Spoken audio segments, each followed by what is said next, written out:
Continual. I'm your host, Gail Z. Martin. And today, in honor of Pride Month, we are talking about romance and mystery. So before we get deeper into the topic, let's let our wonderful panelists introduce themselves, starting with Frank. Hi, my name is Frank W. Butterfield. I live in Daytona Beach, Florida, and I write several series, most of which have mysteries involved and all have romances. The Nick Williams mysteries, the Daytona Beach books, and the Romantical Adventures of Whit and Eddie. I've been writing for 5 years as of June 1st, which I'm very excited about getting to that anniversary. And I'm really happy to be here with all these awesome people. Great. Meg? I'm Meg Perry. I also live in Daytona Beach, Florida, just down the road from Frank. I am the author of the Jamie Brody Mysteries, which is a gay mystery series. It's a now completed 21-book series, and each book has a standalone mystery, but there's a long arc of relationship through the 21 books. And I also write the Space Coast Mysteries, which is just a 2-book series so far, and that's a little more romance plus mystery also. Okay. Elle? Oh, me. Hi, I'm Elle Keaton, and I write romantic suspense mystery. I have 3 series right now. One is brand new. The first one just came out, and then I have 2 other series. They're all romantic suspense. Some have a little more mystery sometimes than romance, but they all feature both in them. And that's that.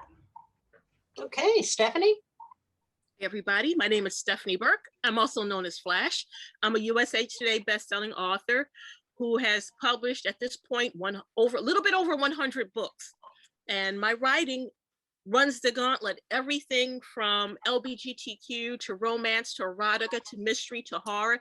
Basically, if it grabs my attention, I'm going to spend some time writing about it. But I think I selected this panel because I'm so proud of one series that I have through Changeling Press called The Mayfly Mysteries. Once again, it's a long series of books. It's not quite completed yet. There's an overarching arch for everything, but each story, each mystery can be read unto themselves. And I'm very, very proud of that. So yeah, that's me.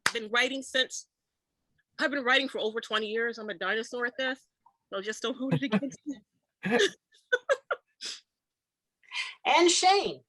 Hi, I am Shane K. Morton, sometimes known as Sean Asensalt when I decide to write dark, more horrific mysteries. I write, most of my mysteries are about drag queens. Write what you know, I guess, you know. So I have the Drag Queen Detective series, which the 3rd book of that will be releasing in June. I also have a character in that kind of comes and goes in other books that I have, some paranormal mysteries like The Trouble with Off-Campus Housing, and a book set here in Los Angeles where I live called Fault Lines, which is kind of like the old Armistead Maupin Tales of the City stories that interweaves different character stories in and out. I also write a lot of LGBTYA, gay romance, kind of with a Hallmarkish vibe, and so a lot of college romance too. So that's me. Cool. And I'm Gail Z. Martin and Morgan Brice. As Gail, I write epic fantasy and urban fantasy, but as Morgan, I write urban fantasy, male paranormal romance. And they all have a lot of mystery in them as well as the romance. I love having them team up to solve a crime while they're falling in love. And then since I tend to continue that with established couples, I get to see them find out more about each other as they're dodging bullets and trying to stay alive, which, you know, is one way to keep a relationship fresh. Your mileage may vary on that. So first question for everybody. Do you have romance in your mystery or mystery in your romance? And I'm going to start with Shane. It depends on the book. My cozy mysteries has romance in my mystery. A lot of my, actually all of my drag queen all my drag queen mystery books are more mystery oriented with hints of romance that kind of arc through the series. But a lot of my actual romance books and some of my YA actually has elements of mystery in them too. I think the two just go really well together. So. Okay. And Stephanie. Once again, I'm going to have to piggyback on what Shane said. It depends on what the story is about. I do have romances that have just a tinge of mystery in them, just for a little spice and suspense where the mystery is not important. It doesn't drive the plot line of the story. And then, of course, I have stories that are all completely mystery. You pull the mystery out, everything flops. So these are more mystery-oriented books, and the romance that happens is happenstance, and it helps to drive the plot along. So I try not to put in unnecessary things in what I write. So if I'm gearing something towards being a mystery, you're going to find mystery first and foremost. I mean, I'm praying that you love my characters and want to follow along with their relationship as the mystery progresses. But if I bill it as a mystery, that's going to be the main focus of the story. And on the opposite side, if I'm doing a romance or an erotica, no matter if it's LGBTQ plus or not, if it's all about the romance, that's going to be the driving force of the book. And then the mystery will be like a little extra spice put on top of it, a little garnish on the side. A little spice, I like that. With a side of murder. Well, like you said, keeps a relationship fresh. that's right. Nothing builds a relationship like burying bodies together in the dead of night. Woo! Elle, how about you? Elle? Okay, I think she might be frozen. Meg, how about you? Well, the Jamie Brody books are primarily mystery, but there is, like I said, an arc through the book of one couple, basically, the protagonist, and as we start out the series, his new boyfriend, and then by the time we end the series, they've been married for 3 years. So you get to see the romance develop, and they, have lots of problems along the way as they're getting to know each other better. But that is the overarching romantic part of the books. But each book is primarily mystery. Okay, back to you, Elle. Sorry, I'm back.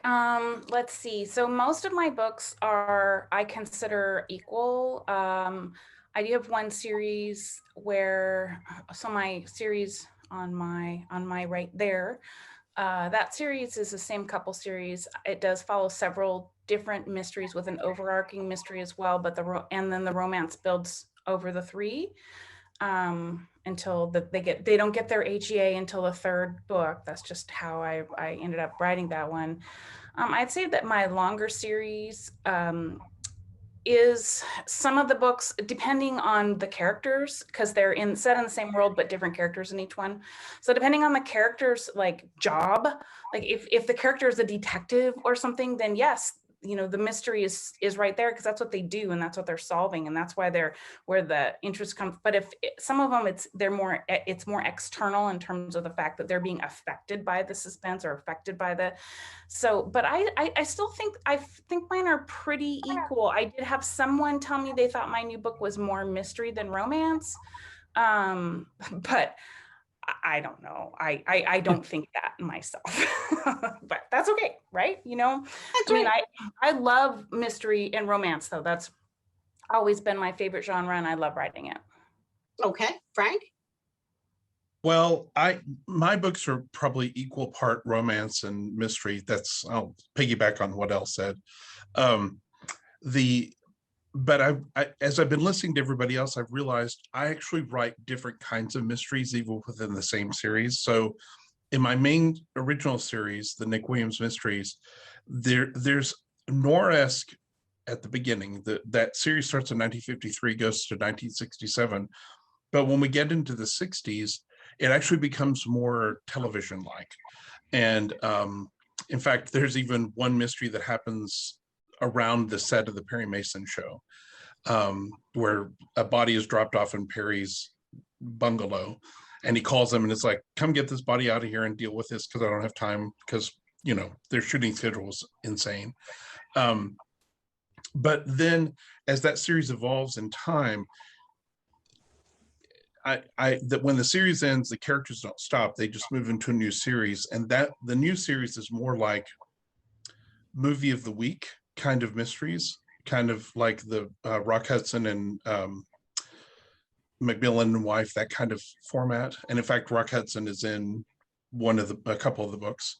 But then I also have an actual Perry Mason series, which is what is set here in Daytona Beach in the 40s, where it's mostly legal procedural with a little bit of police procedural, but it's a mystery still nonetheless. But it all centers around the court, a trial or a courtroom. And then finally, I do actually have some actual just romance books that are scattered in amongst all this, but in my contemporary series, which also happens half of here and half in San Antonio, there's more, there actually are a couple of the books that there's no mystery or thriller or adventure at all. It's just kind of straight romance or pure romance, pardon me, because it's just these guys, they start off falling in love, and the series is about how they fall in love with each other and how they get to know each other. So it's just about that. But as their lives have got more complex, there's more adventures afoot that they get involved in. So it gets more complicated. But anyway, I hadn't really realized that until I was listening to everybody else, that I have all these different kinds of mysteries. I'll stop talking on this one note. My favorite pure mystery is one that I did centered around the cast of The Big Valley and Barbara Stanwyck, because I wanted a book where Barbara Stanwyck gets to scream, because she was very famous for her scream.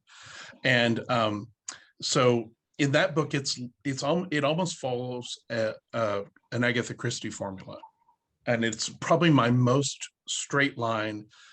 Here's the stuff, here's how it's put together, here's the secret reveal, where the person who solves the crime knows the secret and doesn't reveal it to anybody until there's actually doing the reveal, and then boom, it's done.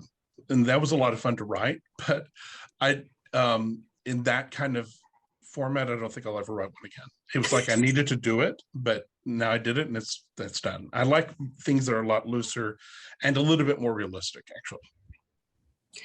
And mine are all paranormal, so you've got to factor that in from the get-go, is that it's a mystery, there's a murder, but it might not be a human being that did it, or the thing might not be fully human anymore. So you got to factor that in. Some of the series, I have 5 different Morgan Brice series. Some of they're about 50-50 mystery romance in all of them. A couple of them have ex-cops, ex-military.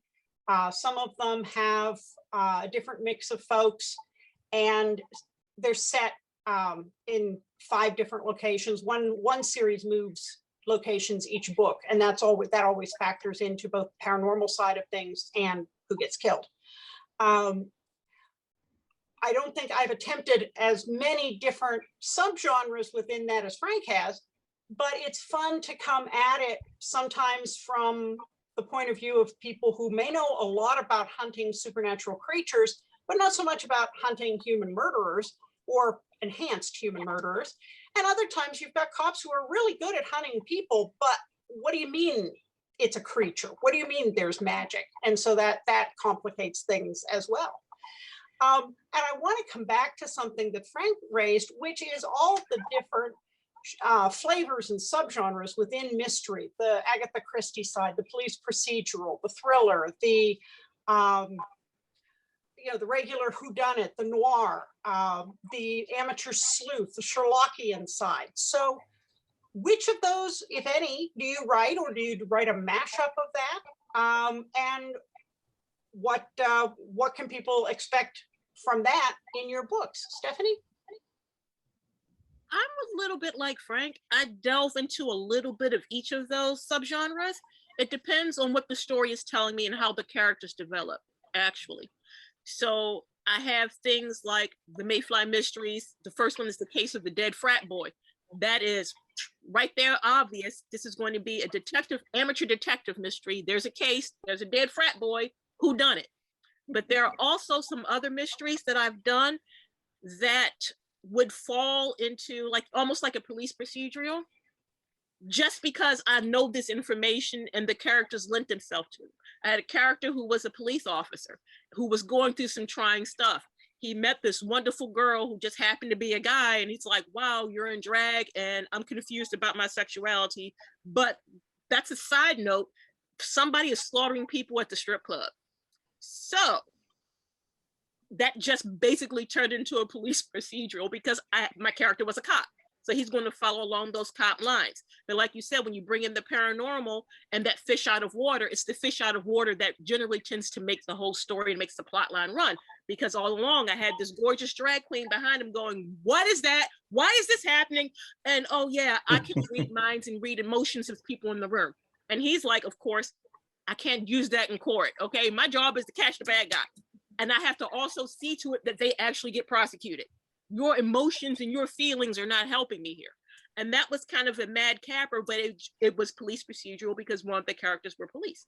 I've done things with detectives, and that's more of a Mickey Spillane, Mike Hammer type of thing, because I have, might not have been noir, but I do have a detective. So the story is based around what the detective knows. He's the main force that's driving the solving of the whole mystery. So he takes precedence in his skill and his knowledge. And once again, we had the fish out of water who's like, I'm confused. I got drugged into this. Can I get out of this? I don't know how this works.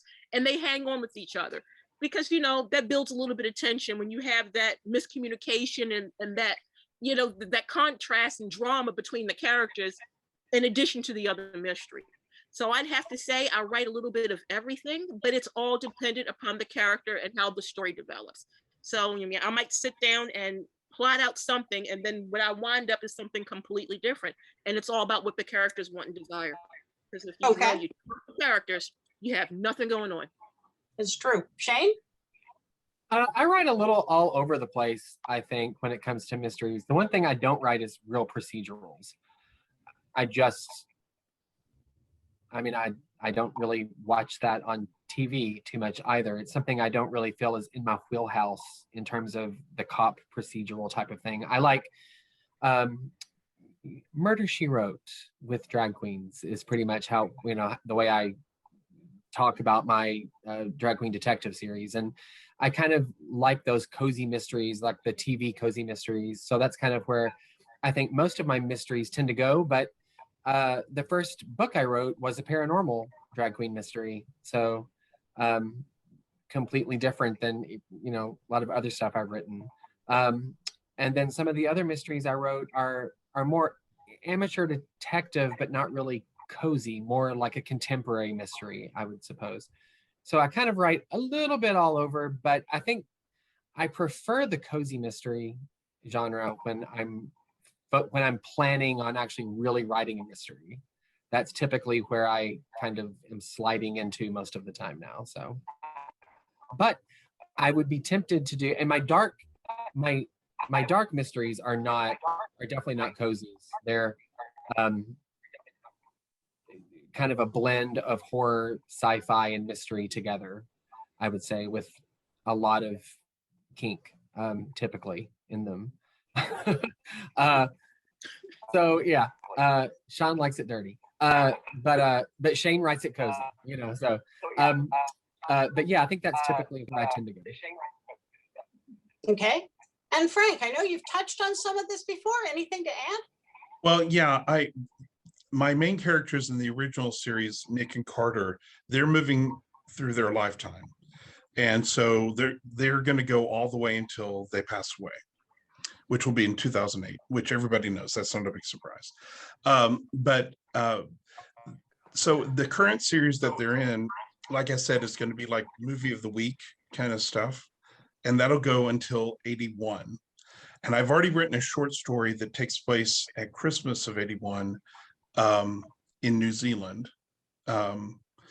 And Boxing Day, not Christmas. And it's their first Murder, She Wrote kind of story. and it's just a short story, but it has all the Murder, She Wrote elements in it.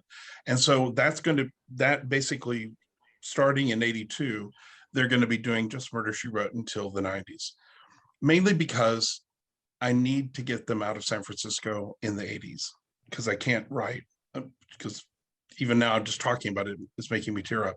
I can't write that. So they can talk about it and they can have it happening over on the side and going on emergency trips to visit people they need to see, but I can't be right in the middle of it. So they own a chain of hotels. So I thought what I do is just, they're going from one hotel to the next, which is all over the world. And they'll, eventually somebody will be like, we really don't want you to come visit the hotel because someone's going to die, that kind of thing. But mostly I just need them to be out of San Francisco in the 80s, and then they'll go back in the 90s and wrap things up. So, but yeah, that's just the bit I wanted to add. Okay. Elle? So I just tend to not, I like to read cozies, but I don't like to write cozies. And in my opinion, cozies don't lend themselves to a dual narrative, which is how I like to write. I do write, I have one plain romance series, LGBT, just, romance series. And I still find in that too, even though it was very hard not to have a dead body, that it's almost impossible. Like seriously, it would be just so handy right here to have a dead body, distract him. But I enjoy the character growth is something I really like. And I like making, who my character is here in the beginning, the first chapter, and how, and then the both characters' growth until they can acknowledge each other and be together at the end. And because I like that, I think that doesn't transfer well to cozies. That's not what cozies are about. Cozies, and that's fine. I just don't tend to write them. I tend to write, and I write cheater. I'm going to be honest. I write cheater police procedurals. They're not like as in depth, right? As some of them, but also because it's a romance, I don't think they have to be. So that's kind of where I go with that. But I do make sure that I'm using the right facts. I just don't want to spend a page or 8 paragraphs talking about how to set down evidence tags and, what kind of paint they, I know some people are really into that, but that's just not me. It gets me bored. And be like skipping forward. So I figure as a writer, I don't want to do that for myself either. So yeah, I really stick within, although romantic suspense covers really a lot. Like you were saying, Gail, you can have military characters, you can have paranormal, you can have, so really, even though I tend to stick in that for most of my books, I feel like it's a huge, huge umbrella that covers so much that you can write about. That's where I tend to stay though. Okay. Meg? The Space Coast series is mostly police procedural. I would say there are 2 main characters who are the couple, and one of them is a special agent with the Air Force Office of Special Investigations. The other one is a space reporter, and they take place on and around Cape Canaveral and Patrick Air Force Base. So now Patrick Space Force Base, which is just the stupidest thing ever, but I digress. So they're more police procedural. In the Jamie Brody series, Jamie is, as I am, an academic librarian. So he uses research to help the police solve crimes. So that's more of an amateur sleuth kind of a thing, even though his husband is a ex-cop. His husband doesn't really get involved too much in the investigations. It's Jamie that keeps stumbling over the bodies, and Jamie that has to keep trying to figure out what's going on with this. And then I have a new series coming up where the 2 main characters are both social workers who are victim advocates with the Los Angeles County District Attorney's Office. And they are going to be assigned only to the families of homicide victims. So because they are going to be there working with the families throughout time, they're going to pick up things that the police don't. And they're both ex-cops. It's a man and a woman, both married to women. And so they're going to be conflicted between their role as social workers and their role as working for the district attorney, who's all about the convictions. So I'm looking forward to playing with that. That's going to be a little bit different too. I haven't done a cozy. I'm thinking about it, but I haven't done it. It's hard for me to do a pure police procedural because since we're dealing with supernatural things, my characters, even the ones who are cops, have to color outside the lines and work outside the rules. And they really can't run lab tests on the ectoplasm or whatever. You know, they're dealing with things that their colleagues aren't going to believe. And in some cases, the one series trying to explain something that happened that was supernatural cost one of my guys his prior job. So they're kind of working the case, even if there is a sympathetic boss, they still got to get that evidence that's admissible in court. Usually one of the characters is either a hacker or an expert in folklore and mythology or a clairvoyant or medium. Of course, you can't drag a ghost into court, and that gets, you know, again, problematic. So it's, let's solve the mystery and then figure out how we prove who did it, because there's finding the bad guy and then there's actually proving it by human standards. I don't think I'd attempt a really detailed police procedural because I don't come from that background. And after having spent 3 years listening to my daughter while she was in law school complain about every legal mistake made on the legal procedurals, I don't want to wade into that. It was mystery readers will get you every time because they know their stuff. Yes, it was more entertaining listening to her complain about it than watching the show because she could just get down the list. I don't want to make those mistakes. So I will say that it is easier to do a locked door murder mystery when you can use paranormal. Yeah. Because that's cheating. But it does make it a lot easier. You can also do like I did. I imported the whole paranormal to the mundane world right around World War II because I use Hitler's superstition and, well, basically most of Europe's superstition. And that was a way to draw out the paranormal. So then now the whole world knows about the paranormal. Therefore, you have to have a police force develop that actually understands and can work with some of these things. That was major cheating on my part. Yeah. But it was, like you said, some things can't be proven. So in this case, it was needed. The wonderful thing about that is I was able to transport some of the prejudice and stupidity and things that we have dealing with minorities in this country and lay that on the paranormal community that were coming in, that was the small minute, they became the minorities. And that gave a little bit of a believability and more feel for it. And it also took people away from any mistakes that I might have made with my police work, because I have friends who are cops. I bug them consistently about stuff. So, I mean, it might be accurate, it might not be right. And then I get called on sometimes doing too much truth in my stuff. There's like, we put these mistakes in procedurals for a reason. So when I go around and telling people, oh, yeah, bleach is just salty water on blood. You want to destroy blood evidence, use peroxide. They're like, can you stop that? Because you're giving it away. Stop giving it away. And it's like, sometimes as mystery writers, it's a little tightrope we walk. We don't want to give away too much because we don't want, people messing up stuff. We don't want to, give the criminal a heads up if they might read our stuff. But by that same token, we don't want the mystery readers coming after us with a pitchfork and, flaming torches, because that happens as well. So, I mean, I love exactly what you said. That was my reach around by importing the whole society here. And then we deal with it. And then, if there's going to be something I'm not quite sure about, deflect. Yay, let's add another dead body or a new paranormal creature here. So. Well, and like with a locked room mystery, the muggles are all looking at it going, however could this happen? And the people who know about the supernatural are going, well, what do you think? Is it a witch? Is it a spirit? Is it, a telepath? They're going down their suspect list and the muggles are going, but how could this be? So that's kind of fun too. Now, there are all those different flavors of mystery that we talked about, but there are a big list of tropes that people love to write about on the romance side. Everything from second chance to enemies to lovers to friends to lovers to single dad, all of those things and so many more.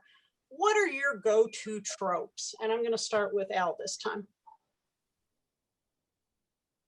You there? I think she may have left us again. Meg, what are your go-to tropes?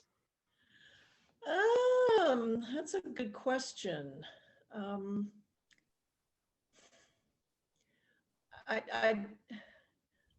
lot of the regular male romance tropes bug me a lot. So I don't tend to do them.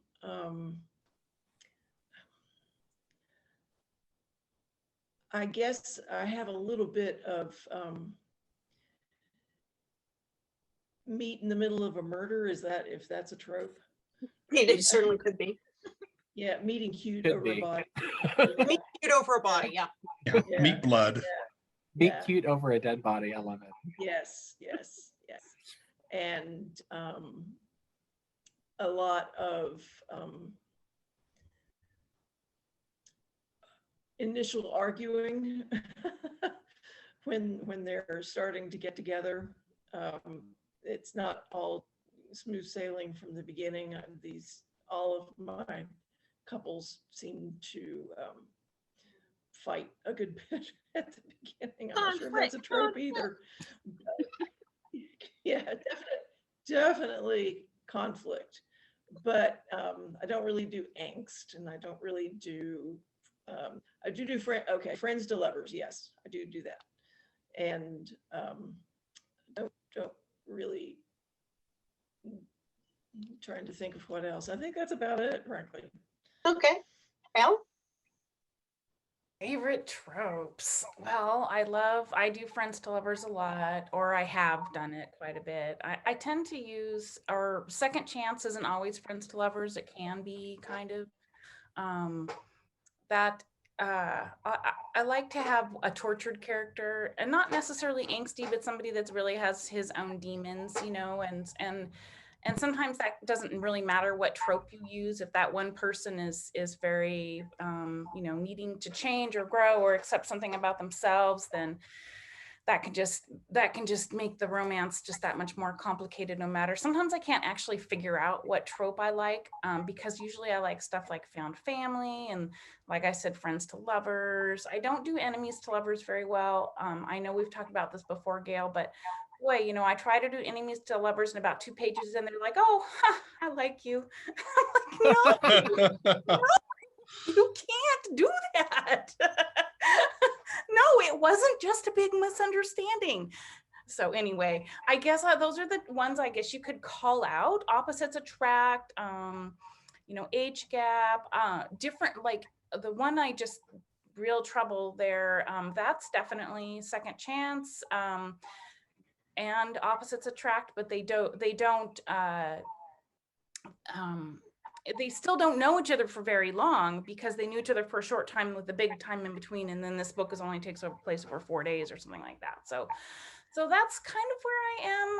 I definitely always make a community in my books, even in my contemporary romance. I just like that. I like having and I think we all do. I think we all write that way, where you have your characters that come in and out and our support characters, and sometimes they get a story and sometimes they don't, and readers pester you for years. But that's kind of where I fall on the trope thing. Okay. Stephanie? I can honestly say I don't have a go-to trope. And I've been sitting here thinking about, is there something that I do over and over and over again? And no, I don't think I have a go-to trope. It depends on how, once again, the plot line, the characters, and the story develop. What I love reading now, I love reading just about any trope that you throw out there. The weirder, the stranger, something I haven't touched before, I'm going to be all over that. The only thing I am meticulous about is my representation. So one of the reasons why I started writing is I didn't see anybody who looked like me. So when I do, I try to do my best to make sure that I'm doing the representation correctly. And by that token, I have a lot of beta readers and sensitivity readers from all over that can tell me if I'm doing a trans character, if I'm doing it right, or if I'm doing it wrong. If I have a lesbian character, am I doing her right? Am I doing her wrong? If I have gay characters, am I writing a man and a woman with a man's name, or am I writing two men? All that stuff seems to be the most important thing to me. So I don't really have a trope that I go to. I can honestly say that I don't write alpha males because I hate alpha males, because most of them tend to be buttholes. So I do gamma males. That's the guy who can step up and be alpha when he needs to, and then step back and let somebody else tell him where he's going wrong and what we need to do next. I love writing gamma males, but no, I don't do alpha males.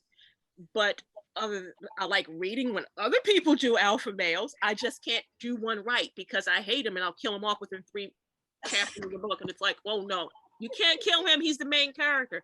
Well, I mean, his best friend back there sounded like pretty good. Maybe I'll promote him. You've been promoted now. Your best friend is now dead. You get to take his place. Don't be a butthole. So other than that, no, I don't really have one particular trope that I go to. I don't have a go-to thing. I do go to, like Meg, conflict, because I love writing dialogue. I love snappy, witty dialogue.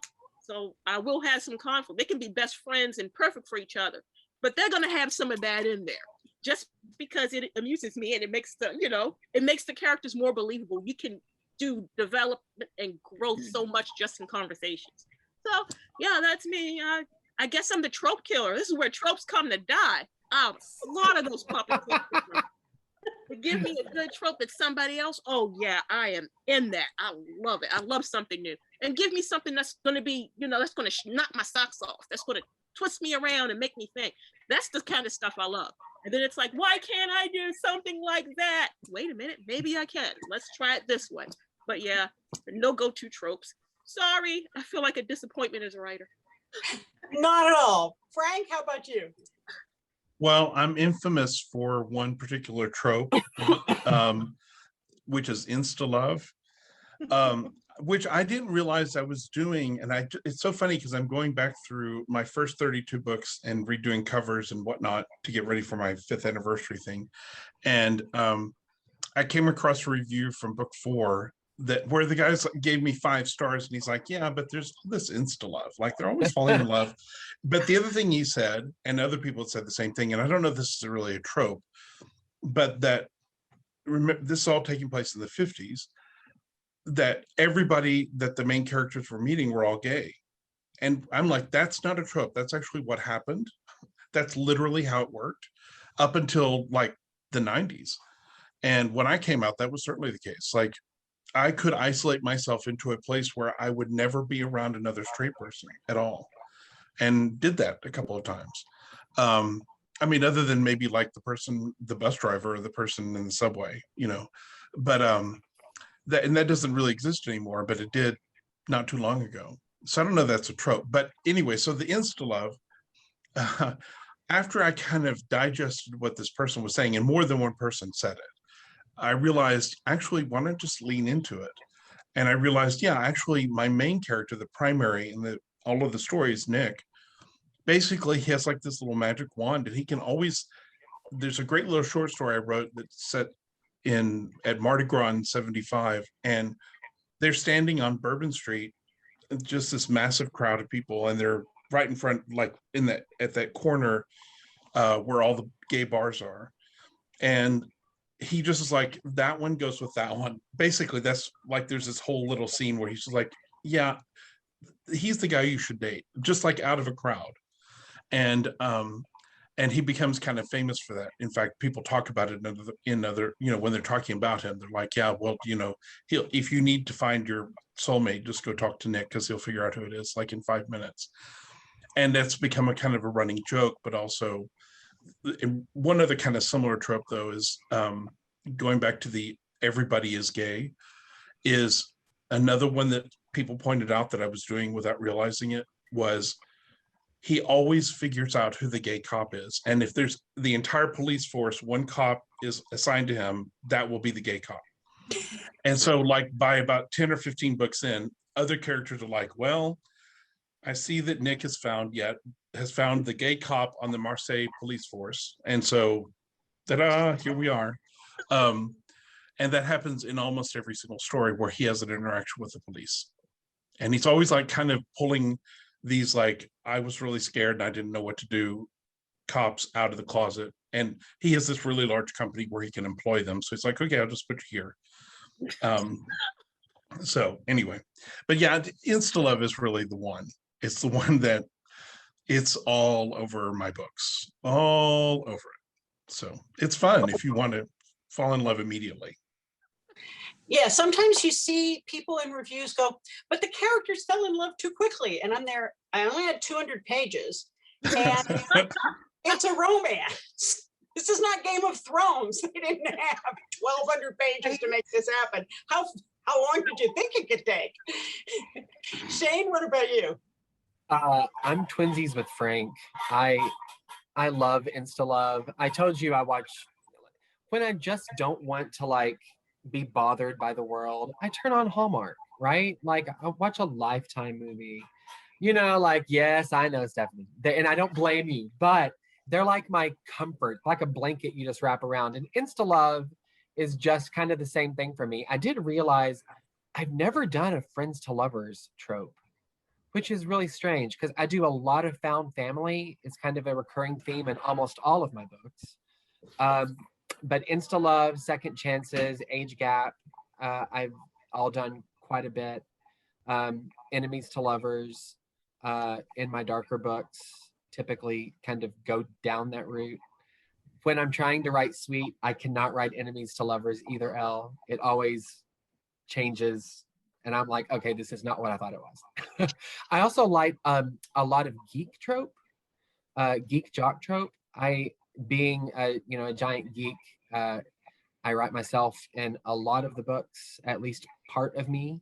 And so the geek jock trope is something that I typically really like to write a lot, because it can kind of cover all of the genres that I do write, you know, the dark, the sweet, a little bit of mystery, Hallmarkish MM romance, you know, it kind of covers it all. But I love the tropes. Give me all the tropes, because I like to try to take them and then, you know, make them me when I'm writing them. Like I do my best to write it in a way that is me when I'm doing it. So it's my second chance romance.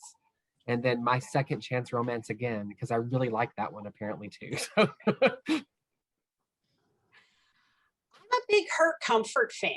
My characters tend to rescue each other, sacrifice themselves for each other. They get beat up, they get shot, they get kidnapped, they get, you know, if you sign on with me as a character, you're just going to have a rough time of it. I mean, you will get your happily ever after, but I'm going to make you pay for it. And since there's action adventure in all of them, this can happen book after book after book. I just try to switch up who gets rescued and who does the rescuing.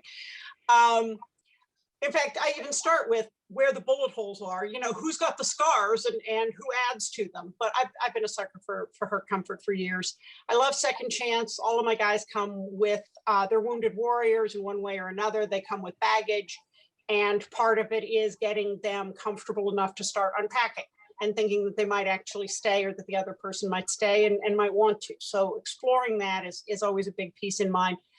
And that kind of feeds into Second Chance, not necessarily with each other, but risking love again and being willing to be vulnerable again after they've had somebody step all over their heart or shoot it, you know, as the case may be. So yeah, I'm a sucker for that stuff.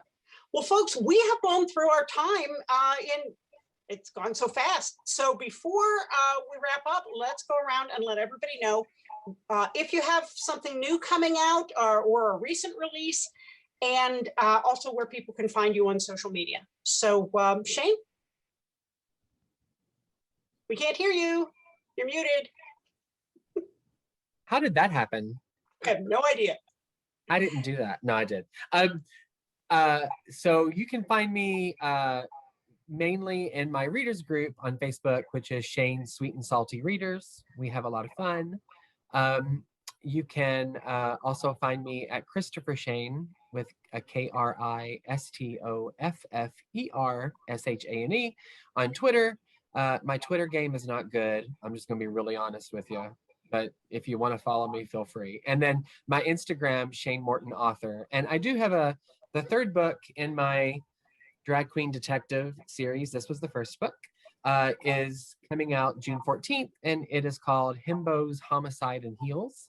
The second book of that series just came out a couple weeks ago, and that is called Divas. Oh yeah, that's it. Divas, Death, and Drag. And it takes place at a drag queen pageant where the contestants keep dying. So fun times. Stephanie? Well, I do believe just yesterday I've been having real frazzled last couple of weeks, but I do believe that Demonian Rex, aka Buttercup, dropped a few days ago, and you can find that at Changeling Press or Amazon or my web site, author stephanieburke.online. And just, I do believe last week, The Coven drop, which is a re-release, and this one is a huge LGBTQ mystery involving one woman and 7 guys. So if you can imagine the dolls that I abused trying to get all the love scenes correct in this one. So those are my 2 latest. You can find me on Facebook under Stephanie Burke. You can find me on Twitter as Flashy Cat. You can find me, like I said, links to all my social media, Instagram and all that can be found on author stephanieburke.online. So you can find me there, and I'm almost always on Facebook. And you get that far, feel free to drop me an email. I'll get back to him eventually. I'll get to him. Elle? So this right here is my most recent book. It came out last Thursday. It's the first in a new series, but it is set in the same world as these books, whereas these books here on this side are all the same 2 couples. This next series will feature a different couple in each book, same as I did in my Shielded Heart series. You can find me on Facebook. The Highway to Elle is the name of my group. I have Instagram. You can just look up my author name. That's a real simple one. I'm on Twitter as Pirate Queen Reads. My Twitter game is also terrible, but I do go on there to look for good books because there are some really good Twitter accounts that recommend books. Let me think, those are the big ones. I do have a Patreon. I'm just getting off the ground, and that's also searchable under just my author name. I'm gonna have some cool stuff as I get it off the ground for the first people that come on in and help and join me up. So that's what I got. Oh, and I have a website too. That works. Meg, what about you? I'm on Instagram as Meg Perry 2, number 2. That is also my Twitter handle, but I also am not on Twitter much. It's just, Twitter is kind of crazy. I'm not sure what to do. Facebook, you can find me as Meg Perry or as Jamie Brody Mysteries. And I still have a blog on WordPress, which is called Meg Perry Books. And my next book will be the first book in the new social worker series. Okay. And the title of that is going to be Painted to Death. And that will be coming out in August. Very nice. Frank? The easiest way to find me is to Google my name, Frank W. Butterfield. There is no other Frank W. Butterfield in the US, Australia, Canada, or the UK that I know of, which is where all the Butterfields live. And that's the easiest way to find me. I'm on Facebook. I have a website where every book that I have is listed. You can reach me by email by using my contact if you want to drop me a note. I love getting emails, like Stephanie. I'm glad you said that because I never remember to say that. I'm like, send the emails, all the emails. Don't send the dick pics, but send me emails. Anyway, yeah, well, yeah. There's the devoted fans that are like, I thought you would like to see this one and this one and this one. I'm like, delete, delete, delete. Anyway, the latest book that just came out was in my contemporary series, the Whit Nettie series. It's called Silly Little Love Songs. And it actually solves the case of the book that I released before, which took place in 1948, called The Biker Who Got Bumped Off, which was set here in Daytona Beach. My next book will be called The Renegade. I never can remember the name of this book. It's 2 R's, Renegade Rogue, I think. Anyway, it's on my website. It's the one that says coming soon. And that will be more of the, that will be Rock Hudson takes over a TV show and then things happen.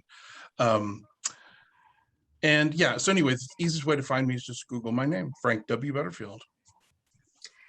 And for me, you can find me at gailzmartin.com or morganbrice.com. All of the social media is a form of either of those names, and the Gail stuff and the Morgan stuff is separate, so you can find the flavor you prefer. But of course, most of the time I'm here on Continual. Newest books are Haven, and I'm in the Fables Retold collection. And the next book coming up is the second in my Treasure Trail series, which is Blink. But as I said, most of the time I'm here on Continual talking about romance, mystery, and more. So thank you very much to all of my wonderful panelists tonight. And thank all of you for watching and listening. There'll be more romance and mystery coming up soon on Continual. So we'll see you online.